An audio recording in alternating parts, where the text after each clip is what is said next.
Tes 1, 2, 3.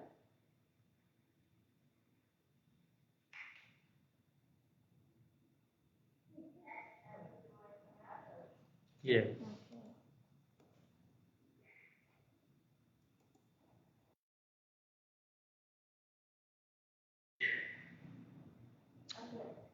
Okey, kembali. Maaf kerana gangguan teknikal tadi. Saya akan ubah sikit tajuk kita daripada kecederaan kaki kepada kesakitan, sebab bukan saja melibatkan kecederaan, tapi juga dengan berkaitan dengan penyakit-penyakit yang lebih kepada melibatkan kaki dan kaki dan buku lali. Okey.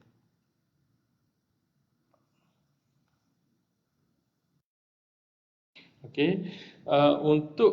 Untuk kita describe ataupun huraikan kaki ni, kita mempunyai kawasan-kawasan. Kaki ni ada kawasan-kawasan dia, sama ada dekat tapak kaki ataupun kita panggil sole, daripada sebelah dalam medial side, sebelah luar lateral side, ataupun daripada pandangan daripada atas, okey, superior, as well as kalau kita tengok daripada pandangan di belakang ataupun posterior aspect. Ini adalah gambaran bagaimana pandangan kita terhadap kaki ini.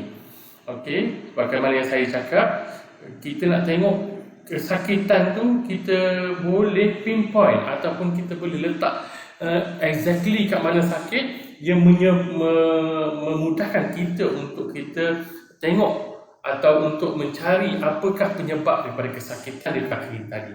Okey, sama ada kesakitan tu di surrounding, maknanya tidak ada specific area, tetapi dia di keseluruhan, menyeluruh surrounding the ankle, ataupun kesakitan tu melibatkan sakit tumit, sama ada di belakang, di bawah, sebelah dalam atau medial side, ataupun sebelah luar lateral side. And then kesakitan yang melibatkan midfoot ataupun pertengahan kaki. Yang tadi kita beritahu dekat hindfoot, dekat belakang kaki. Sekarang kita melibatkan yang pertengahan kaki ataupun panggil midfoot pain. Dan yang ketiga, yang tempat yang melibatkan kita panggil hujung kaki ataupun forefoot pain. Okey, kita akan pergi lebih terperinci mengenai kesakitan ni. Okey, yang pertama yang kita sebut tadi kita panggil ankle pain, sakit di buku lali. Ini banyak orang komplain sakit buku lali. Antara penyebabnya sama ada benda tu melibatkan di luar sendi ataupun di dalam sendi. Contohnya, kalau sekiranya kita dapat kesakitan yang macam ni, maknanya dia melibatkan kecederaan di dalam sendi. Ini articular surface, permukaan sendi kita, dan dia melibatkan kesakitan ke situ.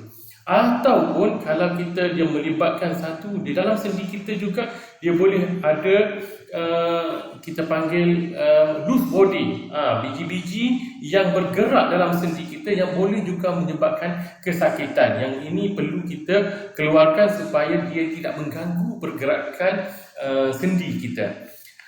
Dan juga kesakitan ni boleh disebabkan, contohnya ini osteochondral defect yang macam ni, dan juga kita panggil dia punya osteophyte ataupun tulang tambahan ataupun tulang baru yang tumbuh disebabkan ketidakstabilan pada sendi-sendi. Okey, yang ini kita nampak jelas. Kita panggil osteophyte, yang ke sini pun sama osteophyte, dan juga dia boleh disebabkan oleh yang sering berlaku adalah kerosakan daripada sendi itu sendiri, ataupun kita panggil osteoarthritis of the joint. Okey, dan yang kat sini bila kita pergerakan ni dia menyebabkan persentuhan antara osteophyte yang menyebabkan adalah impingement ataupun sempitan berlaku.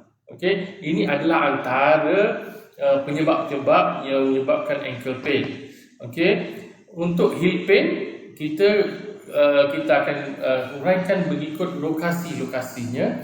Antaranya bila dia ada kita panggil plantar sakit di sebelah bawah, di sebelah sole kita, sama ada is nerve entrapment, sempitan yang menyebabkan pertindihan saraf kita, ataupun boleh disebabkan oleh neuroma. Neuroma ni kita panggil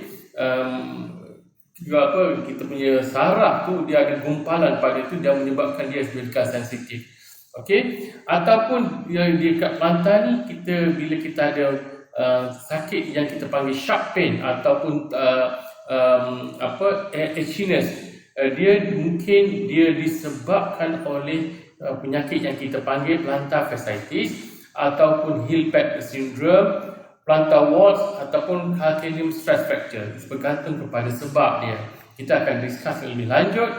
Kemudian dari segi midfoot ataupun pertengahan kaki, sama ada peroneal tendinopathy yang berlaku kepada tempat dari bertepi itu, tempat pergabungan antara ligamen dan juga ataupun tendon dan juga tulang, dan juga sinus tarsal syndrome. Ini bila saraf di tengah antara sinus tarsal, antara tibia daripada talus dengan calcaneum, dia menyebabkan terkepit, menyebabkan sinus tarsal syndrome, dan juga tarsal tunnel syndrome, which is ini sebelah medial side, yang ni sebelah lateral side, yang ni sebelah dalam, yang ni sebelah luar.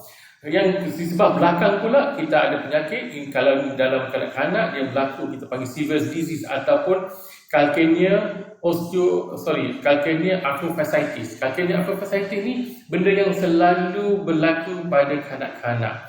Okey, kemudian juga untuk dekat dewasa, tempat yang sama, incisional is actually tendinopathy, dan juga kalau dekat surrounding ataupun dekat sekeliling dia akan berlaku sama ada haglung deformity ataupun kebonjolan tulang itu, dan juga dia tidak ada bursitis, tidak ada inflammation yang berlaku. Okey, kita pergi ke belakang, nampak ke belakang ni kita struktur yang paling jelas is actually tendon, kemudian ini kita panggil incisionalnya. Okey, apa yang boleh berlaku? Saya bagi contoh yang senang yang selalu berlaku ialah dalam dari segi actually tendon rupture. Ingat kan kita tengok Wong Chun Han, tahu kita punya national badminton player, dia tengah-tengah main, tiba-tiba kita tengok dia ada pop and the snap sound dan menyebabkan dia tidak boleh berjalan, kemudian dia tidak boleh meneruskan permainan. So ini adalah disebabkan dia punya urat yang kat belakang ataupun Achilles tendon tu become rupture. So ini akan menyebabkan dia terpaksa berhenti bermain, dan juga dia consequences-nya kemudiannya menyebabkan dia terpaksa berehat daripada international game. Itu yang menyebabkan macam mana atlet tidak boleh bermain, tidak meneruskan permainannya. Apa yang biasa actually tendon rupture ni kita boleh detect bila pesakit itu tidak boleh buat menjinjing ataupun tiptoeing. Dan test yang kita buat sama ada kita squeeze test untuk dekat calf ni, kita tengok dia tak bergerak sebab dia dah rupture dan tidak ada continuation. So bila kita squeeze ataupun kita perah dekat calf tu, dia tak lagi bergerak, kaki dia tak lagi bergerak. Okey, antara cara yang kita nak rawat sama ada dia open injury ataupun dia close rupture, dan acute ataupun dia become chronic, ataupun disease complete atau partial. So ini bergantung kepada apa yang akan berlaku, apa yang berlaku pada pesakit, dan bila kita tengok apa yang berlaku baru kita tahu macam mana kita nak rawat dia. Okey, antara penyebab yang selalu berlaku dalam Achilles tendon rupture ni, okay, this is a big study yang pernah dia orang buat di Denmark. Okay, biasanya Achilles tendon rupture ni berlaku kepada umur 35 ke atas. Dia median age dia 41. Orang yang aktif ataupun weekend warrior, ataupun dia dah lama tak main, dia jarang-jarang warm up apa semua, tiba-tiba dia main dan dia jatuh, menyebabkan dia cepat dan dapat rupture. Okay. Then common sport yang related, lebih kurang dalam 50% badminton, handball, ataupun even walking ataupun jogging, they can have that. And then in addition to that, kita pernah buat study in Kuantan regarding this one. Out of 33 patient yang kita ada, common cause of the Achilles tendon ni ialah toilet bowl injury. Toilet bowl injury, macam mana toilet bowl injury? Ini menyebabkan open Achilles tendon, luka pada tempat. Biasanya masyarakat kita, mungkin kita tak biasa, dulu kita tak biasa dengan tandas yang squatting ataupun sitting toilet. Bila kita tak biasa dengan sitting toilet, apa yang kita buat, we are squatting over the toilet, in which bila kita bila kita jatuh tu, kita punya kat belakang tu terkena dekat dia punya edge ataupun dekat dia punya bucu tu, menyebabkan dia boleh jadi rupture. Dan second one is motor vehicle accident. Itu adalah antara penyebab yang common dalam masyarakat kita untuk Achilles tendon injury yang menyebabkan kelukaan ini. Okey. Untuk treat dia sama ada non-operatif, macam mana biasa kita akan letak cast ataupun kita letak cast, tapi dari cara dia ada dia punya kaedah dia macam mana kita nak treat ataupun nak rawat ini secara tanpa surgery. Dan dia melibatkan letak cast, pasang simen, mungkin lebih kurang 6 hingga 8 minggu. Okey, kemudian lepas tu follow dengan high heel shoe. Ni sekarang ni kalau orang perempuan dia suka sebab dia kena pakai high heel shoe supaya dia boleh bergerak. So sebenarnya kita nak prevent daripada ataupun nak protect kita punya Achilles tendon daripada re-rupture again.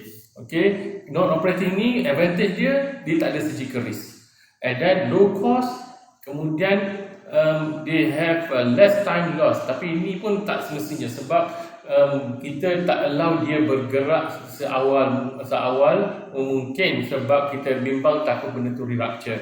Okay, sebab noted kalau selain compare to dia punya yang dengan yang kita operate, dia punya re-rupture rate is high in case of non-operative.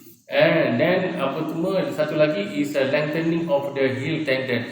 Tendon tu heel tapi dia memanjang. Okey, ataupun DVT dia menyebabkan sumbatan pada vein pada calf.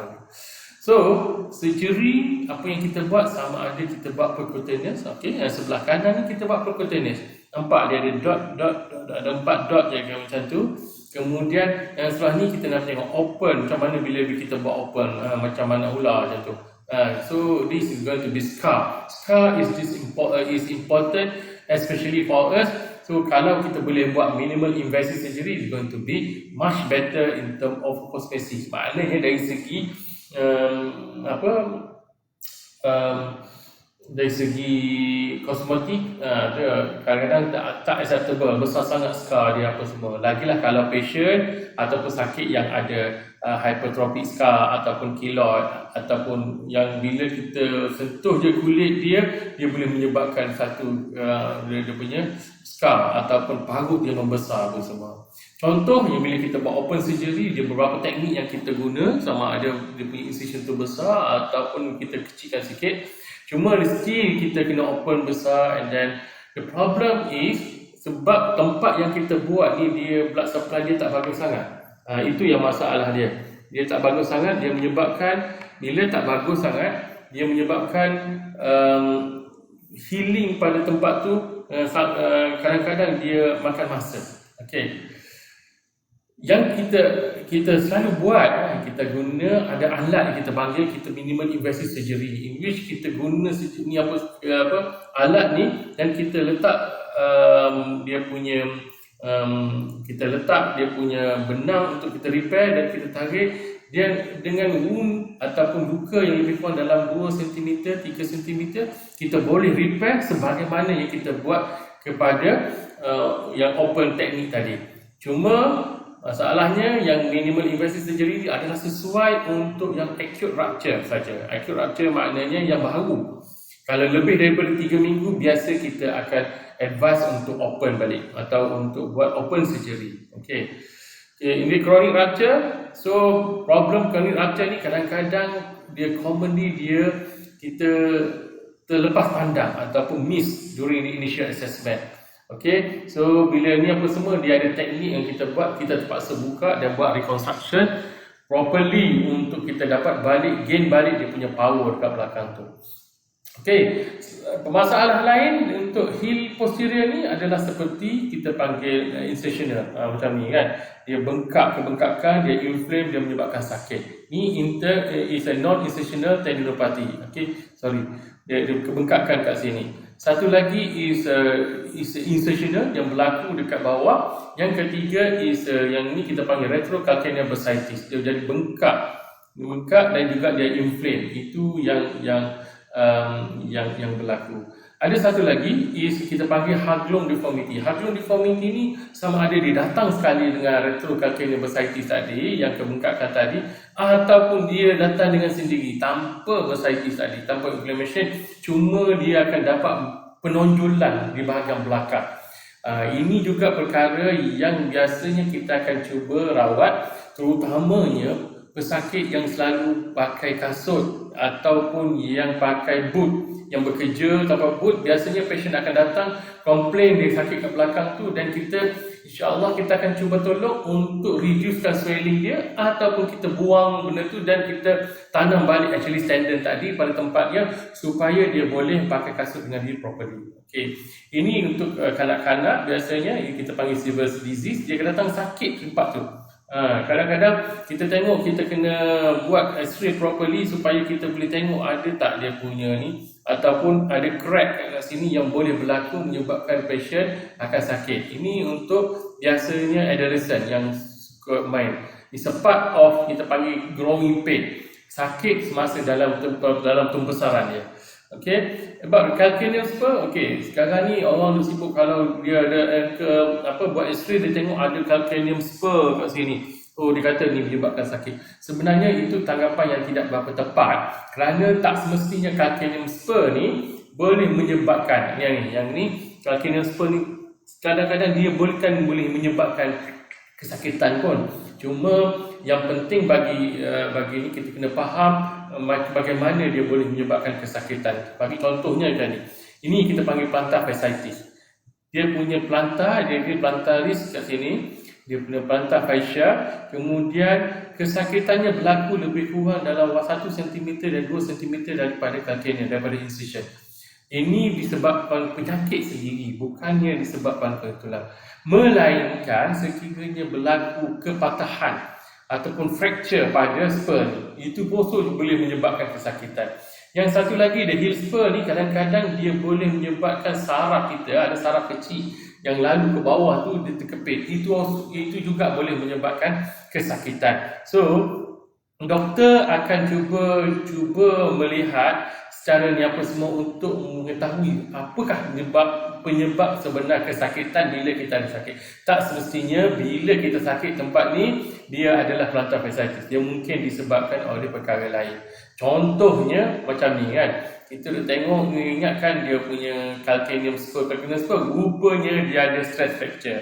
Ini pesakit yang mana dia ada dalam ni apa semua, dalam riwayat dia penyakit dia mungkin dia askar yang marching ataupun marathon runner yang selalu lari ke apa semua, dia dapat stress fracture ataupun kepatahan yang disebabkan oleh repetitive pergerakan ataupun pergerakan yang berulang yang banyak kali, sama ada lompat ke apa semua. Yang ni kita perlu lebih biasanya akan perlukan CT scan untuk detect benda ni.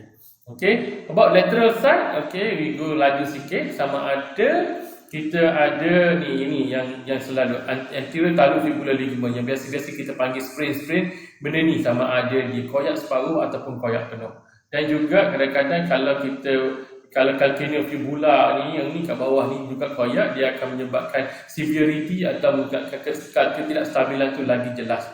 Okay, ni cara kita nak detect, sama ada kita tengok suction sign kat sini ataupun kita goyang dekat ankle tu, dia anterior drawer dia boleh menyebabkan dia menunjukkan ada translation ataupun pergerakan antara sendi tu. Okey. X-rays bila kita nak detect, bila kan kita detect macam ni, maknanya kedua-dua ligamen ATFL dengan CFL tadi mudah koyak. untuk dapatkan macam ni. Itu yang bila kita buat X-ray, kalau dah dapat positif macam ni, dia bukan lagi functional instability, dia sudah jadi mechanical instability in which kita perlukan buat surgery. Ada juga satu, kita patient datang macam kita tengok dia punya ankle sprain, tapi bila kita buat X-ray properly, kita tengok dia sebenarnya ada patah kat sini.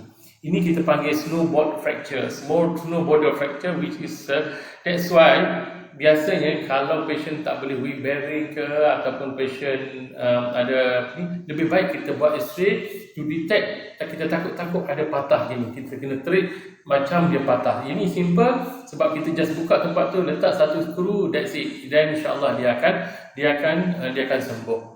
Okey, syndesmotic sprain ini adalah satu. Yang ni kita panggil high ankle sprain.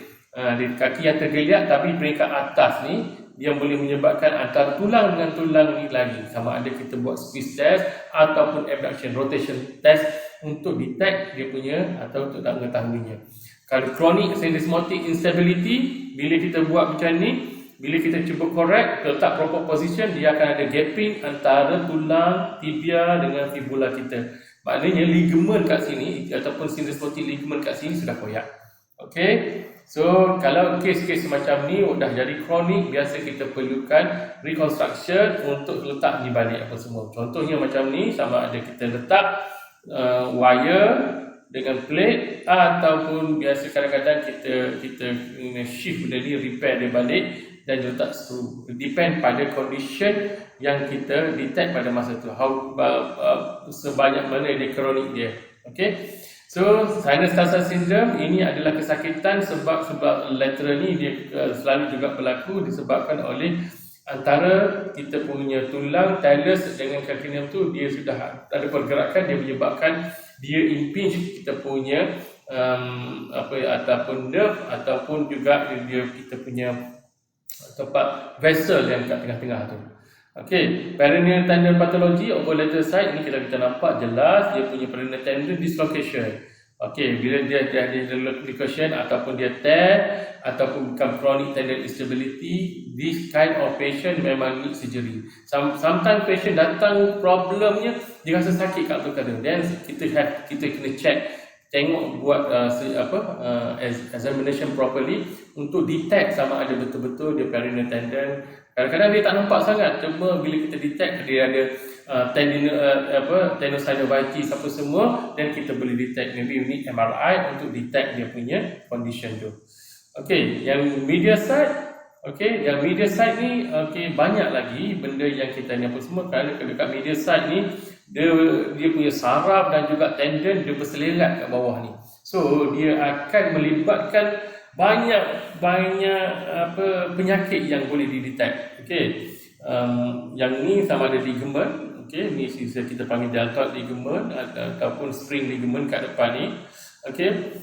Nak buat diagnosis, kadang-kadang kalau ada instability, kita boleh buat stress view, okey, standing stress view untuk kita tengok dia terbuka kat belakang kat medial side ni. Then kita boleh diagnose as macam instability. Okay, most of the time biasanya kalau medial side ni dia bukan macam lateral side macam yang sebelah luar tadi, kita boleh treat conservatively, kecuali dalam kes-kes tertentu yang mana kita terpaksa buat surgery, sama ada reconstruction ataupun ikat balik, reduce balik mana-mana yang ni apa semua secara directly, ataupun kita terpaksa guna reconstruction teknik menggunakan tendon, ataupun kalau tak guna tendon pun kita kena guna kita punya synthetic graft with the screws. Okay, this is benda yang biasa kita terpaksa buat. Okay, satu lagi tarsal tunnel syndrome. Tarsal tunnel syndrome ni dekat sebelah medial side kita punya retinaculum ataupun ada band kat sini. Bila ada compression kat sini, saraf kita ataupun ni dia menyebabkan saraf kita yang tempat yang kat depan, bahagian depan ni berlaku, kita panggil numbness ataupun kita rasa kebas kat depan ni. Okey, dan biasa kita kena buat test untuk percussion test untuk tengok sama ada dia punya reproducible ataupun tak, ataupun kita boleh menentukan sama ada this is tarsal tunnel syndrome ataupun apa. Okey. Okay, go to the midfoot pain. Midfoot pain ni kita ada yang biasa yang berlaku sama ada sebelah dalam, luar, sama ada kita panggil peroneal tendinitis, keradangan pada tendon, stress fracture ataupun metatarsal juga boleh berlaku. Dekat medial side sebelah dalam sama ada accessory navicular bone. Okay, this kalau accessory navicular bone ni commonly berlaku pada orang muda juga. Dia kira nampak macam flat foot, kemudian dia ada tulang, kelebihan tulang pada navicular, ataupun osteonecrosis navicular ataupun incisional posterior tibial tendinitis. Okay, dan this is something which is can happen now. Kita tengok ni kaki ni nampak dia ada, kita panggil flat foot. Okay, midfoot dia collapse. Okay, so tarsal metatarsal joint arthritis can happen like this, ataupun banyak causes yang menyebabkan dia kita panggil flat foot. That is a common thing can happen, and then dia akan complain dekat sakit kat sini. Then patients ini paling mudah, paling major yang kita kena buat is kita kena modify dia punya kasut shootwear dia. Okay, itu perkara paling mudah, tapi kadang-kadang bila dia jadi keras apa semua, dia akan memerlukan kita buat surgery. Okay, untuk patient, untuk recon balik supaya kita betulkan balik dia punya arch yang collapse tadi. Okay, how about the sole? There are few things yang kita talk about the sole. Biasa kadang-kadang kita dapat arch sprain macam ni, sakit kat tempat ni, saja dia sakit macam tu. Ini mungkin boleh disebabkan oleh kita punya plantar fascia, sama ada plantar fascia tu ada strain ataupun partial rupture whatsoever, dia boleh menyebabkan kesakitan kat situ. Okey, metatarsalgia ni adalah sakit yang disebabkan oleh kesakitan pada kat depan. Metatarsal ni is head, dia punya tulang kita yang kat tengah tu, kemudian tempat yang menonjol kat bawah kat kaki, insole kita tu. Itu kita panggil metatarsalgia, kesakitan pada tempat tu. Dia banyak sebab, okey, antaranya ialah ni fibrosis disease, stress fracture, okey, transfer from reverse metatarsal kerana tak balance, ataupun motor neuroma, susumoditis. Banyak sebab yang boleh menyebabkan metatarsalgia. Kita go berapa penyakit yang disebabkan oleh penyakit ini. Satu, motor neuroma ni macam kita pembengkakan kepada saraf kaki kita yang celah-celah jari itu apa semua. Okey, dia boleh menyebabkan kadang-kadang kita rasa macam sakit sangat kat tempat tu, dan bila kita buat CT scan, MRI, kita notice that there is a big swelling over the in between that. Dan kita kata yang ni is possible untuk kita untuk buka and then kita excise apa semua. Ini kita panggil motor neuroma. Dia misnoma sebenarnya, bukan kanser, tapi kita panggil gumpalan kepada saraf kita. Okay, how about this one? Warts, this is very common. Orang komplain sakit macam ni kan, banyak. Ketuat kita panggil. Varicose plantaris, this is very common, especially kalau kaki kita ni selalu lembab, basah semua, dia akan naik. Kemudian masalahnya kenapa? Masalahnya kadang-kadang dia boleh menyebabkan dia jadi keras macam batu, dan bila kita pijak masuk apa semua, kita akan rasa sakit apa semua. Okey, yang ini kita kena, bila kita buat yang ini, kita ada caranya. Biasanya yang benda-benda macam ni kita hantar dekat skin specialist. Kadang-kadang dia buat cauterization, ataupun kita shave, ataupun kita buat inoculation supaya benda tu tidak merebak. Sebab yang ni dia lebih kepada ketuat ni, dia lebih kepada macam parasite ataupun kita panggil fungal yang which dia orang boleh merebak sekiranya kita tak exercise properly. Okey, dekat atas, dekat depan, forefoot pain, kat depan ni kita paling common sekali kita panggil hallux valgus, kebengkokan, bengkok kepada jari yang mula-mula ni. Yang ni very common. Buka kaki kita tengok bengkok ke tak bengkok, biasa bengkok. Kalau bengkok saja tak ada masalah, kalau dia tak overlap tak ada masalah, kecuali kalau dia menyebabkan kita ada sakit. Kita pakai kasut, kita nak pakai setengah orang kan, especially ladies ke, nak pakai kasut yang bertumit tinggi sikit, dia depan dia tak ada gemuk gitu, dia kena menurus macam tu.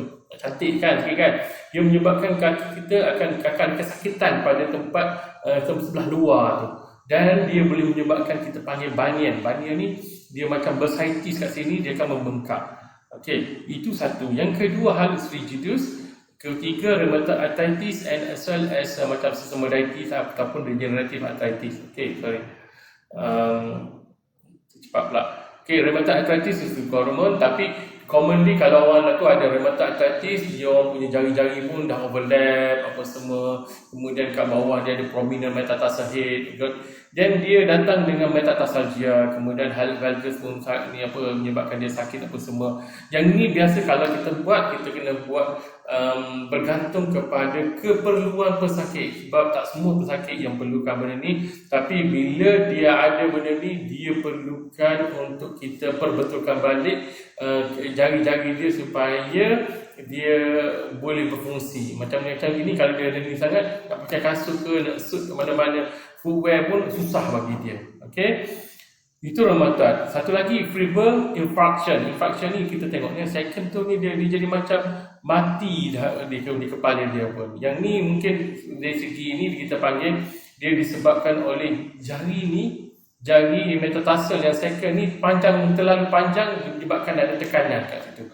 Yang ni biasa kita akan operate. Biasa kita akan operate, kita rotate balik dia punya head supaya, ataupun kita pendekkan sikit supaya dia tidak menyebabkan kesakitan ini.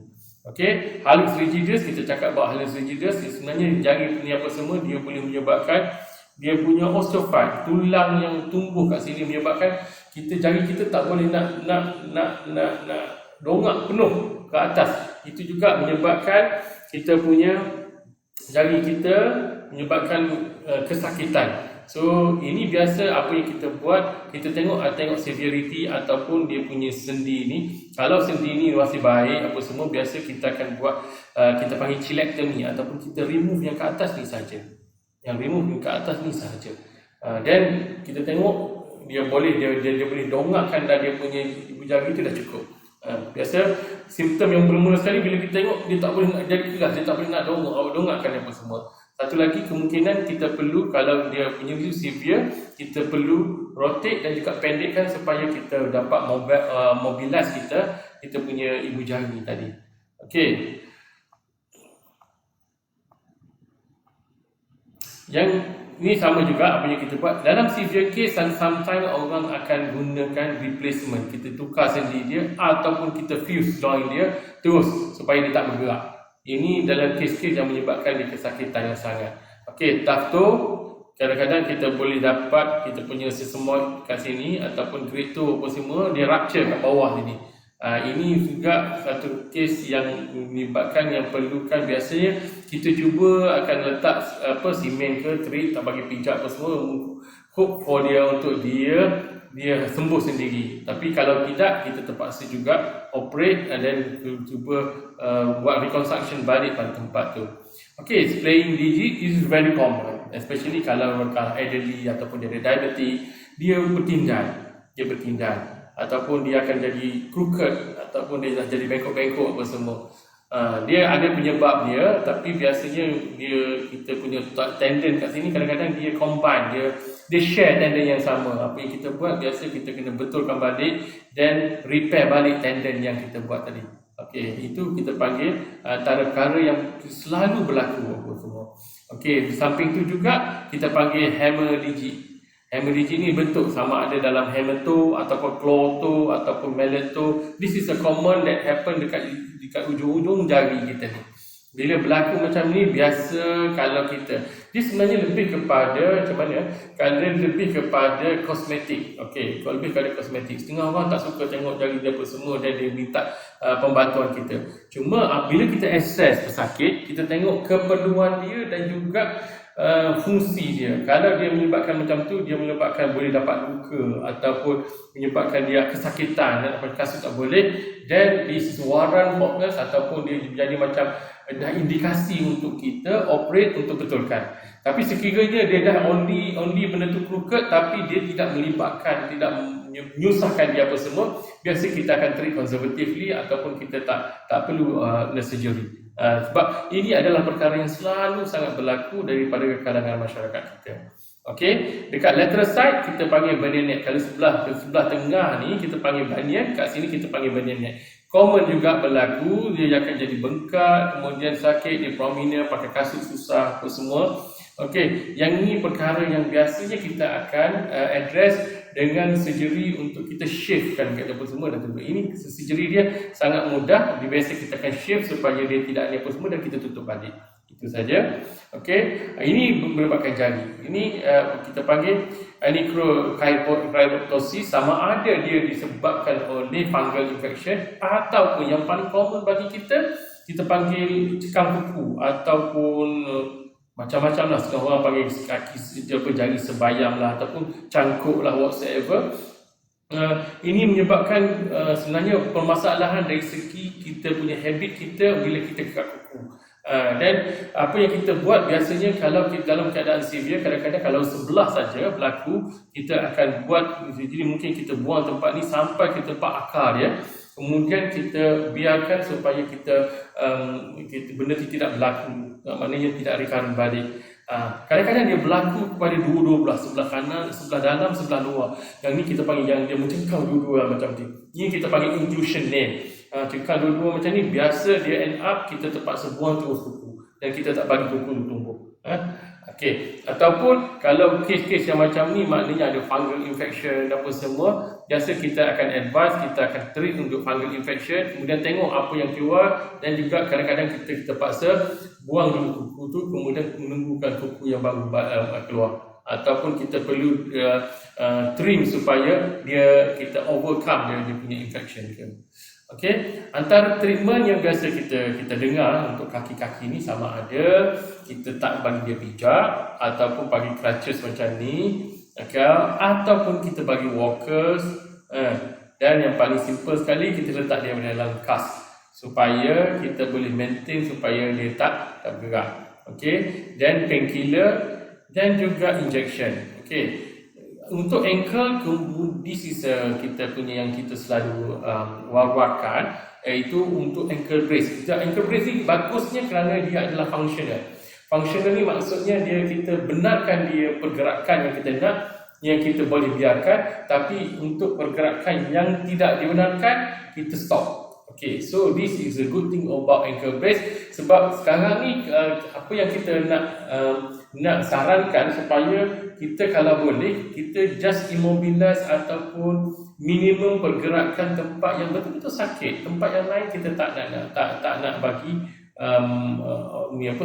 kita tak nak bagi immobilize ataupun kita hentikan pergerakan, sebab kita nak maintain pergerakan kaki ini dalam keadaan yang sesempurna mungkin. Okey, ini antara benda-benda yang kita buat untuk biasanya kalau untuk compression ataupun night splint ataupun ada ankle brace yang kita boleh pakai dengan kasut. We can still active, doing things, everything tanpa hadnya. InsyaAllah ini adalah benda-benda yang ini yang untuk metatarsal yang saya sebut tadi. Kita boleh padding dan dengan kasut ataupun insole yang boleh kita betulkan dia punya kedudukan ataupun alignment kaki itu sendiri. Okey, ini antara insole yang ada dalam market, yang available in anything in the market, apa semua yang memang kita boleh gunakan. Injection, okey, dalam penyakit-penyakit yang menyebabkan kaki ni ramai orang akan guna injection. Dia ada pro and cons untuk inject. Most of the time kalau kita akan buat cocktail ataupun mixture of anesthetic agent, long acting dengan short acting, plus a bit of a corticosteroid. Maknanya kita akan manggil sambil Marcaine, Lidocaine as well as Syncope. Itu tiga bahan yang biasa kita gunakan untuk injection. Okey, antara general rule yang kita guna, kita cuba elakkan daripada injection tu direct kepada sama ada saraf ataupun direct kepada arteri ataupun tendon. Okey, kita go just surrounded, because apa yang kita nak supaya kita reducekan dia punya swelling ataupun reducekan dia punya edema ataupun kebengkakan pada tempat tu, supaya dia give the effect as well as dia akan menyebabkan hilang kesakitan. Okey, so satu lagi, kita tak akan buat injection bila kita ada evidence of infection, ada jangkitan, kita akan buat. Okey, dan juga kita avoid untuk kita bagi injection pada metatarsopharyngeal, lesser metatarsopharyngeal, sebab okey, bila dia tak stable, sebab kadang-kadang dia menyebabkan berlakunya scarring ataupun dia menyebabkan joint instability. Okey, itu adalah perkara yang kita cuba avoid, kita tidak gunakan bila ataupun peraturan bila kita buat injection. Okey, in summary, penyakit kaki ni dia berbagai-bagai bergantung kepada location dia. Kemudian itu pentingnya kita seboleh-bolehnya kita akan cuba conservative treatment, dan kalau tak boleh surgery is warranted ataupun kita akan buat surgery if sekiranya kita fail conservative treatment ataupun kita punya rawatan yang secara tanpa pembedahan ni tidak berkesan. So ataupun dalam kes yang kronik, yes, mungkin kita tak boleh dah untuk buat fisioterapi ke, buat footwear ke apa semua, dan kita perlukan kita perlukan surgery. Okey, itu saja daripada saya. InsyaAllah kalau ada apa-apa persoalan boleh kita majukan insyaAllah.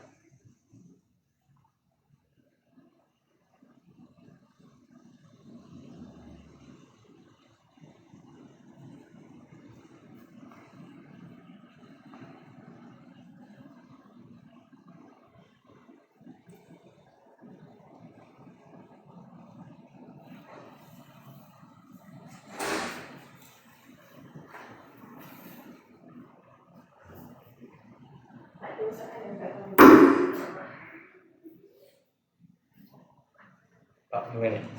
Kita